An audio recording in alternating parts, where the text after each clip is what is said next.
Welcome to the Meteorology Matters podcast. You know, we often talk about extreme heat, and our first thought usually jumps to the really serious stuff: heat stroke, people dying, the absolute worst cases. Yeah, the headlines. Exactly. It's dangerous, no question. But what if? What if the warming world is actually making us sick in ways we don't even realize? Right. Ways that go, well, way beyond those immediate life-threatening events. It's a really important shift in how we look at it, isn't it? For this Meteorology Matters podcast, we want to kind of peel back those layers, move beyond just the heat deaths. Okay. We're going to dig into some pretty new research that's showing these broader health impacts of rising temperatures, stuff that, affects us in ways we're only just starting to properly understand. And while we're doing that, we're also going to look at something pretty cool, these ancient cooling ideas that are suddenly really relevant again. Right. Old wisdom for new problems. It's fascinating stuff. Yeah. And then finally, we'll get into the economic side of it, how your ability to stay cool globally is really divided. It's a stark difference, yeah. Heat hits different places, different people, really unevenly. Exactly. So the goal today is to give you a really full picture of how heat touches, well, pretty much everything. Our health, obviously, but also the global economy. It's way more pervasive than you might think. Hopefully it'll change how you think about adapting to a hotter planet. Okay, so let's start by maybe challenging some common ideas. Yeah. When we talk about heat and health, the conversation, historically anyway, has been really focused on mortality, deaths from heat. Sure, that's what gets the attention. It's dramatic. Right. But there's this new research, especially coming out of California, that's shifting the focus, looking more at the whole range of illness, poor health, what scientists call morbidity. Yeah, morbidity. It's a small word, but a huge difference in perspective. It's about seeing the whole iceberg, not just the tip. Okay, explain that. Well, this specific research looked at a ton of data from California emergency rooms, 11 years worth, from 2006 up to 2017. Wow, that's a lot of data. It is. And Carlos Gould, he's an environmental health scientist, the lead author on the paper, he pointed this out exactly. He said, look, scientists have studied heat deaths for decades. We know a lot about that. But our understanding of the morbidity side, it's relatively poor, as he put it. So this research is trying to fill that gap. Precisely. Moving beyond just the worst outcome, death, to understand the everyday toll. What actually happens to people's health day to day when it gets hot. And what did they find? Did it show a link? Oh, yeah. Very clearly. Gould says deaths are really just the tip of the iceberg when you look at how temperature affects society. The data showed this really consistent trend. Between 2006 and 2017, ER visits in California, they went up consistently as temperatures went up. Every time it got hotter, more people ended up in the ER. Exactly. Not just a fluke. A clear, persistent pattern. And that must put a huge strain on the healthcare system. A massive strain. Think about it's not just a one-off event. It's this ongoing pressure. You need more beds, more staff, more supplies. The admin load goes up. Every heat wave just adds to it. It stretches the whole system thin. Yeah, you can see how that would build up. It's not just about treating individuals. It's about whether the whole system can actually cope long term. And what kind of illnesses were people going to the ER for? Was it just heat stroke and dehydration? Well, yeah, those were there, obviously. But what's really interesting, maybe even surprising, is the range of other things they found linked to rising temperatures. Like what? Okay, so increases in ER visits for things related to poison exposure. Poison? How does heat link to poison? We'll get into the complexities of that connection later, but yeah, poison. Also more respiratory problems and even issues with the nervous system. Wow. So it's much broader than just, I got too hot.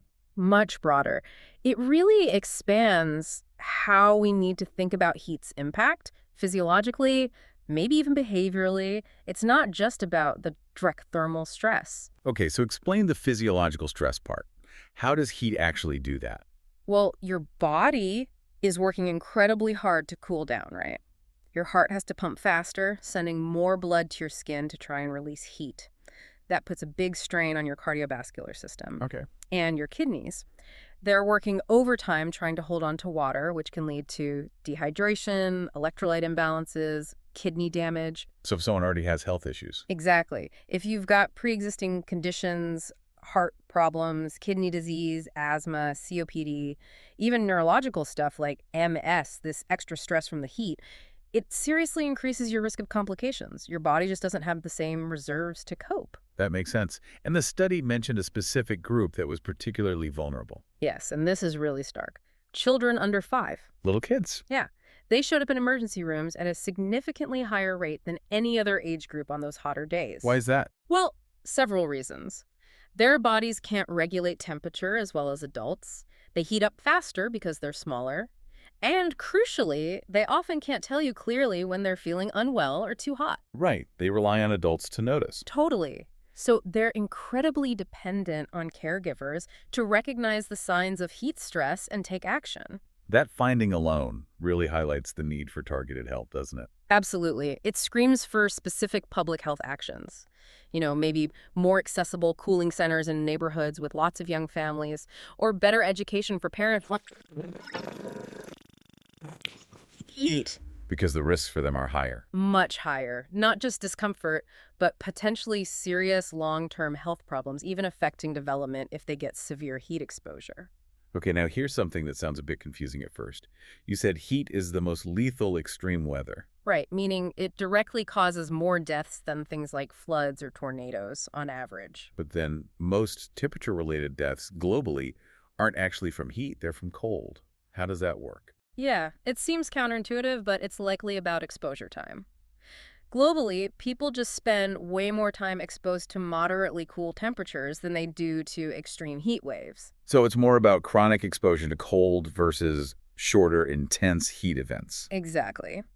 That longer, more pervasive exposure to cooler temperatures can contribute to things like respiratory and cardiovascular problems over time, maybe more subtly. Okay, that makes more sense. And then climate change adds another layer of complexity. Some models suggest that as the planet warms overall, we might actually see fewer total temperature-related deaths. Fewer deaths because of less cold. Potentially, yeah, fewer cold-related deaths, and this is but this effect would be incredibly unequal. How so? Hotter, less wealthy countries. They're projected to see a big increase in heat deaths because they often lack the infrastructure, the resources, the widespread AC to cope. Meanwhile, colder, wealthier countries might see that decrease in cold deaths, and maybe even fewer heat deaths because they have better ways to adapt. It highlights a massive equity issue baked into climate change. Which brings us to a really important ethical point from Christy Eby. She's a professor at the Center for Health and Global Environment. She warns against this idea of trading off deaths from heat versus cold. Right. Her point is powerful. People are not fungible. Yeah. You can't just balance the books, saying fewer cold deaths makes up for more heat deaths somewhere else. Yeah, that feels wrong. It is wrong. Every life matters. Every illness causes suffering. The goal of public health, as Evie says, is to prevent as much harm as possible, period. Whether it's from heat or cold, it's about protecting everyone, everywhere, not treating people like statistics you can trade. So back to Carlos Gould's point, deaths are just the tip of the iceberg. Exactly. The huge unseen part is all the illness, the discomfort, the lower quality of life, the economic strain that heat causes. And those climbing ER visits are a direct measure of that strain on our public health systems. It's like a silent crisis happening under the surface. And having that detailed data, linking specific temperatures to morbidity, not just mortality, that's what public health officials really need. To plan better. Yeah, to design interventions that don't just aim to stop people from dying, which is obviously crucial, but also reduce hospital visits, reduce illness before it gets critical.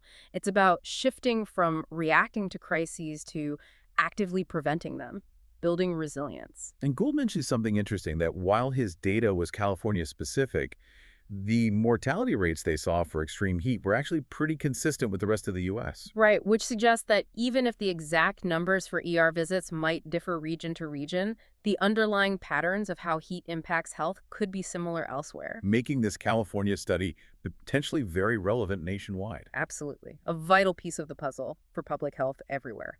And you mentioned those less obvious ER visits, poison, respiratory nervous system issues. Yeah, the study specifically identified increases in visits for those categories as temperatures rose. It really broadens what we might traditionally call heat-related illness. So the poison thing, for example, it's not like heat itself is poisonous. No, not directly. But maybe heat changes behavior. People store chemicals differently, maybe in hotter places. Or there are more pests, so more pesticide use. Or power outages lead to generator use and carbon monoxide issues. The links can be indirect. Well, okay. It's a whole system. It really is. Heat isn't just a thermal problem. It's a systemic challenge affecting health in complex ways. And the fact that kids under 5 are hit hardest, That's a crucial takeaway. Absolutely critical. Highlights their vulnerability and the need for specific protection. So Gould's summary really sticks. Even when heat doesn't kill, it hurts a lot. That says it all, doesn't it? It's about that quiet erosion of health and well-being that demands a much bigger response. Okay, so this research is clearly groundbreaking, showing these wider health impacts. But it's also important to be realistic, right? It's not always easy to draw a perfectly straight line between heat and some of these specific illnesses. That's a really fair point, and something researchers themselves acknowledge. Robert Mead, he's a research fellow at Harvard School of Public Health studying heat's effects, he points this out. It can be tricky to definitively link everything directly back to heat. Why is that? Is it just statistics or something else? Well, it could be statistical noise. That's always possible in big data sets. But Mead suggests it's more likely reflecting, as he put it, a very complex interaction between heat and people's behavior that causes this rise. Okay, like the poison example we touched on. Exactly like the poison example. Heat doesn't make poison. But maybe extreme heat leads people to behave differently in ways that increase their risk. Storing things improperly, using more bug spray because pests are worse, maybe even medication degrading faster in heat. It's often an indirect chain reaction. So it's not just physiology, it's behavior triggered by the heat. Precisely. The links aren't always obvious or linear. And Christy Eby, who we mentioned earlier, she also brought up another complicating factor, right? Something the California study didn't fully account for. Yes, and it's a big one, especially for California. Wildfires. Ah, right. Heat and wildfires often go together. They do. Wildfires are increasing because of climate change, and they pump huge amounts of smoke into the air. We know that smoke is a major driver of cardiovascular and respiratory problems, even deaths. And wildfires often happen during hot, dry weather. Exactly. So you have heat and smoke potentially happening at the same time. If the study couldn't fully separate the effects of breathing wildfire smoke from the effects of the heat itself, some of those increased ER visits for heart or lung issues might be partly due to smoke, not just the heat. So it adds another layer of complexity to figuring out the exact cause. It absolutely does. It doesn't mean the heat findings are wrong, but it means we need to be nuanced in interpreting them, especially for things like respiratory illness in fire-prone areas. Future research needs to try and account for multiple factors like heat and air quality together. That makes sense. And there was another limitation Eby mentioned about the timing of the data. Yeah, this one's pretty significant too. The data they analyzed stopped in 2017. Okay. So think about the heat waves we've had since 2017. The past 7-8 years have seen some incredibly intense, record-breaking heat events globally and definitely in California. Right. It feels like it's getting worse faster. It does. And society's awareness, public health responses, maybe even how individuals behave during heat waves, all that might have changed since 2017 because we've experienced these more extreme events. So the picture might look different or even worse if we had data up to today. It's very possible. The 2006-2017 data is incredibly valuable, but it's a snapshot from before some of the most extreme recent heat. It might actually be underestimating the current scale of the problem. Okay, so bearing those complexities and limitations in mind, what are the bigger takeaways for public health? Well, Carlos Gould's hope, really, is that even with those caveats, this detailed data helps officials broaden their thinking to understand who needs protection during heat waves, moving beyond just preventing deaths. Thinking about the whole community's health. Exactly, because the societal costs are huge. As Gould said, these illnesses can affect kids, working families, reduce our productivity, and strain our hospitals and communities. Yeah, the ripple effect. They're massive. Kids get sick, parents miss work, adults get sick, productivity drops across the board, hospitals get strained, maybe other care gets delayed. It's this quiet drain on our collective well-being and economy. It comes back to that quote, even when heat doesn't kill, it hurts a lot. That really sums it up. It's the chronic damage, the erosion of public health that demands a more comprehensive response than maybe we've had before. So health systems need to adapt. They absolutely have to. Develop strategies that tackle the full range of heat problems, the morbidity, not just the mortality. Look at community design, behavior, vulnerable groups. Build resilience from the ground up. Every illness we prevent makes society healthier and more productive. Okay, so we've talked about the hidden health impacts, which honestly can feel a bit overwhelming. It can be heavy stuff, yeah. But now let's shift gears to something really fascinating, maybe even hopeful. How some really old ideas, ancient wisdom, might actually hold keys to dealing with modern cooling challenges. Right, looking to the past for future solutions. And the challenge is huge. Take India, for example. Get this. Yeah. Only about 20% of households there own an air conditioner or even just a basic cooler. Fewer than a third have refrigerators. Wow. Just pause on that. 20%. That leaves hundreds of millions of people incredibly vulnerable as temperatures rise. It's staggering. And India had its hottest year on record in 2024. Brutal heat. Over 700 estimated deaths just that year from the heat. And researchers are warning now that something like 76% of India's population faces high or very high heat risk. It's not just uncomfortable, it's a threat to survival, health, daily life. Think about food spoilage without fridges, too. It's a massive crisis needing solutions. Mm-hmm. But amidst this, there's this simple, ancient innovation making a comeback. Terracotta, baked earth. Yeah, terracotta. It sounds so basic, but it's brilliant. Its use goes back at least 3,000 years, like to the Bronze Age Harappan civilization in the Indus Valley. They used it to store water. Okay, so how does it work? How does clay cool things down? It's all about evaporation. Aditya Pradyumna, an environmental health researcher, explains it really well. Terracotta is porous, right? It has tiny holes. So if you put water in it or on it, the water slowly seeps into those pores and evaporates from the surface. Right. And when water evaporates, turns from liquid to gas, it needs energy. It pulls that energy in the form of heat from its surroundings. Scientists call it the latent heat of vaporization. So it literally pulls heat away. Exactly. It carries heat away as the water turns to vapor, actively cooling whatever is inside the pot or even the air around it. It's like sweating evaporation from your skin cools you down. Terracotta does the same thing, passively. That's amazing. So simple. And that simplicity is its superpower, especially its affordability. Earthen terracotta pots, they still cool water in rural India today, no electricity needed, for maybe $1 each. Wow, $1. Yeah. It's effective, cheap, requires no power grid. That makes it incredibly accessible and resilient, especially where electricity is unreliable or unaffordable. It's culturally embedded, too. So how are people using this ancient idea today in modern buildings? Architects and designers are getting really creative with it. They're incorporating terracotta into what's kind of passive cooling strategies. Passive cooling, meaning not using machines. Right. Using smart building design, natural materials like terracotta, clever ventilation, shading all to regulate indoor temperatures naturally, working with physics instead of fighting it with energy-guzzling AC. What does that look like in practice? We're seeing things like perforated terracotta tiles used as screens on the outside of buildings. They create a thermal buffer. Ventilated facades made of terracotta that encourage natural airflow, letting hot air out and drawing cooler air in. So the building itself helps manage the heat. Exactly. And some designs even intentionally run water over or through terracotta elements to maximize that evaporative cooling effect, really boosting the temperature drop. And does it actually work? Does it make a difference? Oh, yeah. Research shows these passive cooling approaches, often using terracotta, can cut the need for air conditioning by up to 70% in dry or semi-dry climates. 70%? That's huge. It's massive.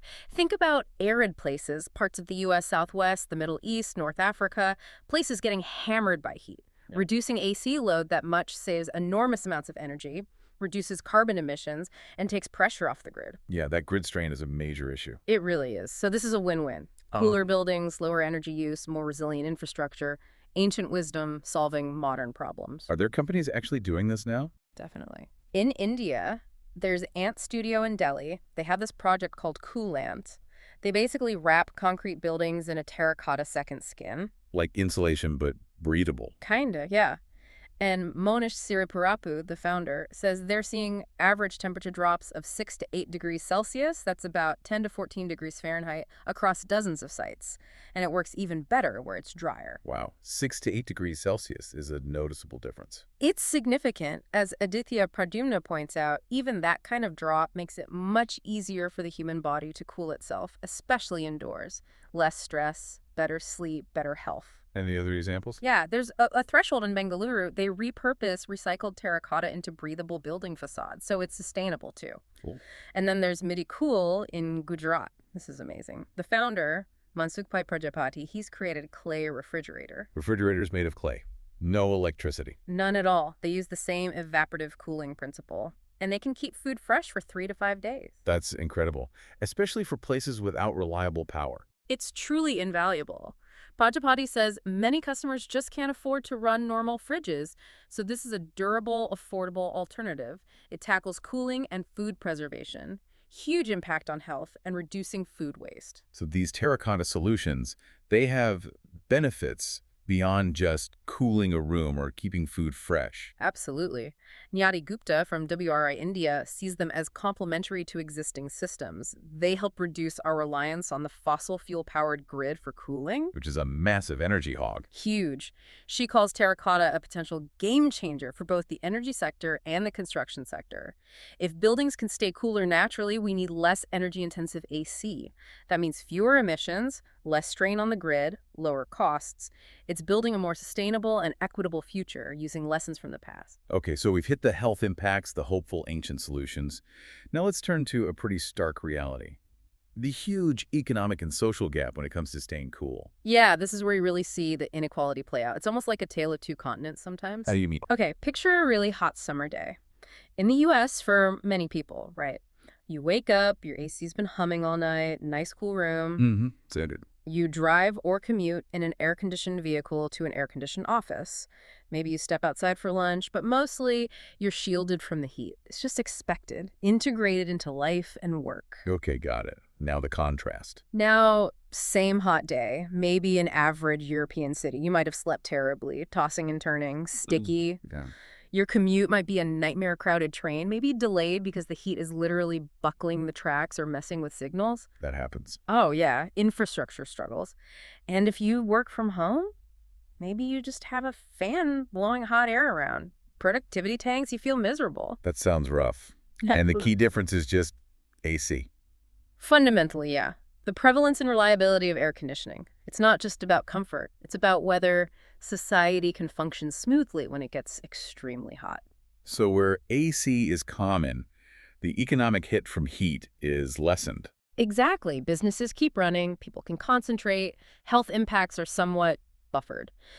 But where it's less common or the grid can't handle the demand, you see real economic costs, social disruption, everything gets harder. And some experts are saying this is becoming a serious economic threat, especially in Europe. Yeah, Taco Angelar, he's a climate tech executive. He doesn't mince words. He says heat is becoming an existential threat to some European economies. Existential. That sounds extreme. But think about it. He points to the strain on infrastructure, especially the power grid. Many European grids just weren't built for the massive peaks in demand when everyone turns on AC during a heat wave. So they overload, blackouts. Precisely. Blackouts, brownouts, and what happens then? Businesses shut down, supply chains get messed up, transport stops, health emergencies get worse because people can't cool down and hospitals might lose power.